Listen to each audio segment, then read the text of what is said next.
Hey YouTubers, thanks for coming by and visiting Herb and Kathy RV on YouTube. I'm going to take you on a little tour of our 2002 Airstream diesel pusher motorhome. We'll do a separate video with the interior, but we'll do the exterior on this video, so stick around. Thanks for coming.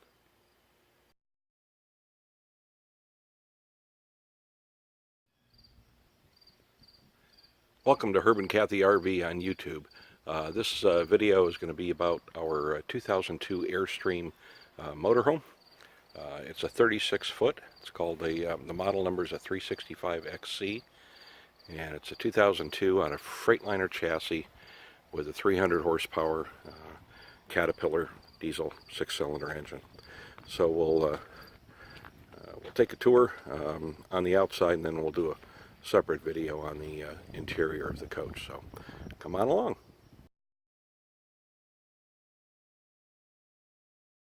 The coach has a front step entry, and these steps come out automatically when you open the door.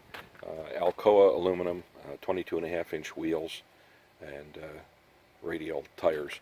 Fuel fill door for your diesel fuel is on both sides, so we don't have to worry about whether it's curbside or roadside when we pull into a station.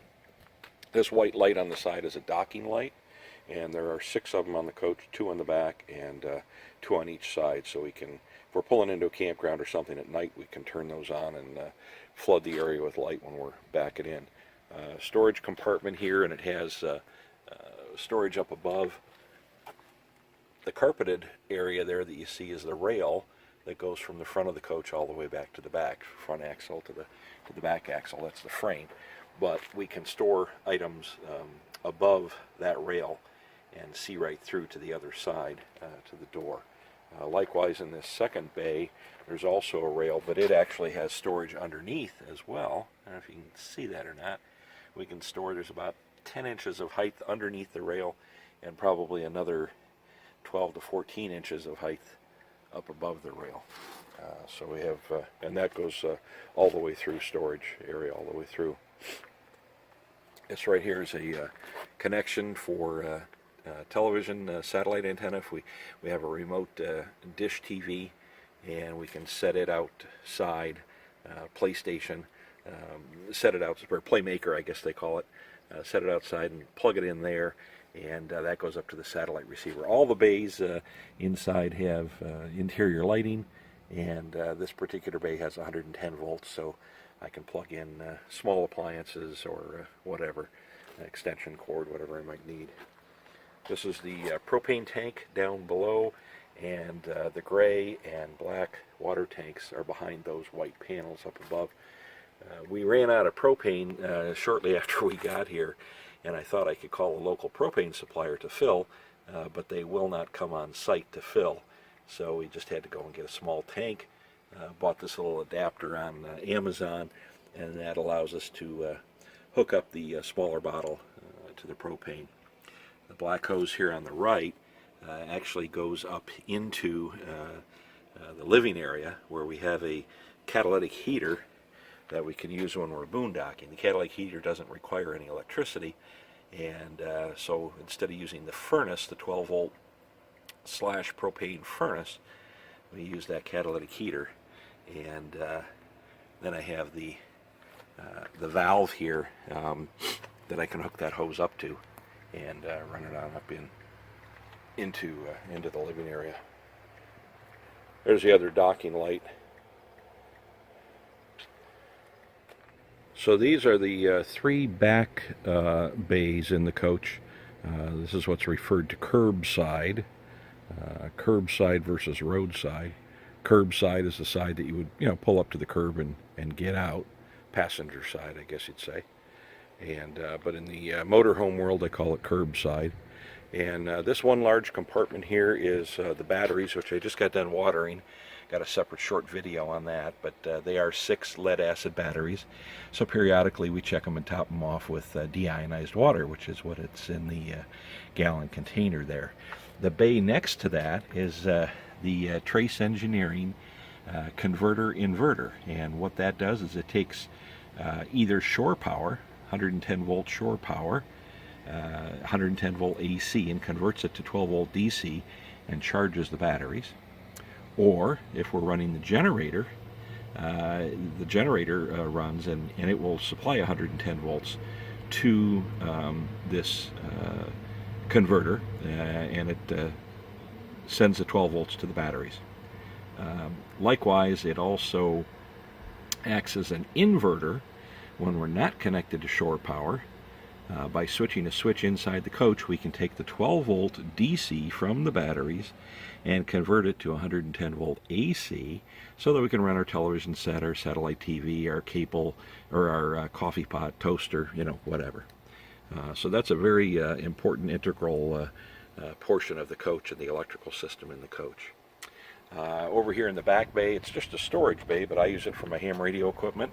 That's my low band rig there, an ICOM 706, and we can talk around the world on that with the antenna that's up on the top of the coach. There's a 31-foot fiberglass mast antenna known as an Eagle 1, and we've also got a Tar Heel screwdriver antenna, both mounted on the ladder, and that's for high frequency propagation. And we can talk around the world on that. Right now we're sitting on 40 meters and listening to a couple of folks talk there on 40 meters. Okay, so anyway, we keep the barbecue stuff here in the back as well. Okay, let's go on around the other side. Okay, so we're on the other side of the rig now. This is the driver's side, or in the motorhome world, it's called the road side. The passenger side was referred to as the curb side.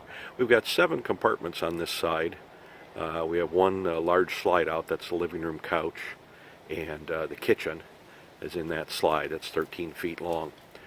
We've got 7 compartments on this side, and we'll go through each of them, starting in the back and working our way to the front. This rear compartment holds the power cord. We've got a 50 amp power cord there. It's not wrapped too neatly. And it goes down through a access catch and then along the ground and plugs into the power pedestal over there. And also in this compartment is a relay and a control that monitors the voltage, the current, the phase, and so on of each of the legs that come in. And I don't know if you can see that or not. It's saying 11 amps. No, wait a minute here. Line 2, 118 volts, 4 amps, 60 hertz, no errors. Line 1, 118 volts, 0 amps. Scans back and forth, and only when everything's okay does it energize a big relay and then hook us into shore power. Also use this as a little storage area. Got my toolbox there. And then back here in the corner is where we would plug in our cable. If the park had cable TV, we plug it in there, and takes us right up front to the TV. This next compartment gains us access to the hydraulic pump for the power leveling jacks. You can see one of the jacks there in the rear. There's 2 rear jacks and 2 front jacks, and that is the motor, the electric motor, and the hydraulic pump to operate those jacks. And you operate those jacks by pushing a button from the driver's position, and it will automatically level to the right height. As we move forward, we're into the wastewater compartment, and of course we're hooked up with the slinky hose there to the park sewer. And there's 2 valves here. There's a gray water valve and a black water valve. The gray water is for just that. It's for kitchen sink, bathroom sink, and bathroom shower. So we can leave that open all the time, and it trickles water down the drain and down into the hose and into the sewer. The black valve, however, we keep closed until we're ready to dump. If you were to leave that open, and that comes from the toilet, if you were to leave that open, typically in the toilet there isn't that much water volume. It's more sludge, and it'll actually dam up and plug the system. So we leave that closed, and we actually add extra water to the toilet. Our dishpan water goes in the toilet, and we also use a pitcher to warm up in the shower, warm up the water, and that cooler water in the pitcher gets poured down the toilet. So that adds water to the toilet. And then we pull this valve once a week. It's usually about how often we have to do it, once a week. Pull that valve and drain the black tank. And then we hook up a garden hose to this fixture over here, and that allows us to open this valve and flush the inside of the black tank. Leaving this valve open, fresh water goes in here. There's a check valve so that dirty sludge can't come back into the freshwater line, and it goes in and flushes that whole tank. And we've got extra hose down there in case we're in a park that the sewer line is further away. Okay, we'll move on to the freshwater compartment. What we're looking at now is the freshwater compartment, and that includes the white hose on the left is the supply coming in from the park. You can see it coiled here, and then we go back to the pedestal to hook that up.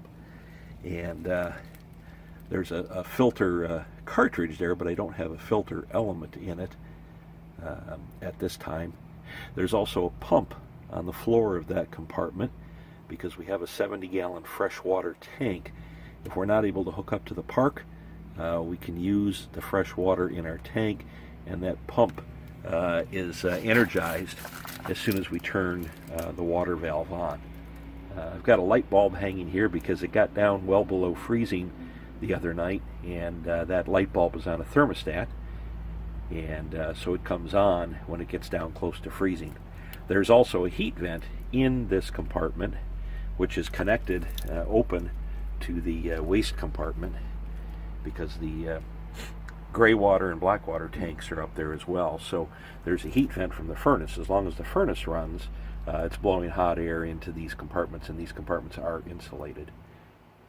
Then as we continue to move toward the front of the coach, we're into storage compartments. The two storage compartments are similar in size. In fact, they're identical in size to those compartments that we talked about earlier on the other side.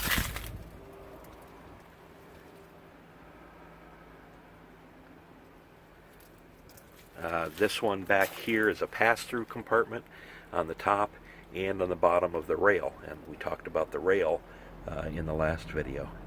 Got one more compartment up front. We'll get up there and take a look at that one. This compartment up front has a fuse panel in it, this fuse box right here, and it's not a real big compartment, but it's enough for oil and other consumable supplies. We also have a connection for air hose. Of course, the coach has an onboard air compressor that runs up to 130 psi, and we've got 50 foot of blue hose there, so we can plug in and pressurize the tires or whatever we might need compressed air for. Both slides on the side are motorized, and just a touch of a button they will move in and out in a few seconds, and they both have slide toppers. You think you can see up there on top there's a rollout topper, and when the slide goes in, that slide topper automatically rolls up into that aluminum cover. And the whole idea of the slide topper is to keep leaves and debris and rain off the top of the slide, so that you don't get all that crap inside the coach when you pull the slide back in. As the slide goes in, the topper rolls up, and any water or debris just drops off of that topper. So that's the end of the exterior tour of our Airstream Land Yacht XC365 diesel pusher motorhome. Thanks for coming. Thanks for watching. I know a lot of this might have been very repetitive and kind of, gee, really? To those of you who are experienced RVers, but I made this video super simple and explanatory for those folks that maybe have never had an RV, or at least not a diesel motorhome, and are interested in some of the systems. So thanks for coming. Thanks for watching Herb and Kathy RV on YouTube, and visit our website at herbandkathy.com. Website's herbandkathy.com, and the YouTube channel is Herb and Kathy RV. Thanks again. Catch you down the road. Drive safe.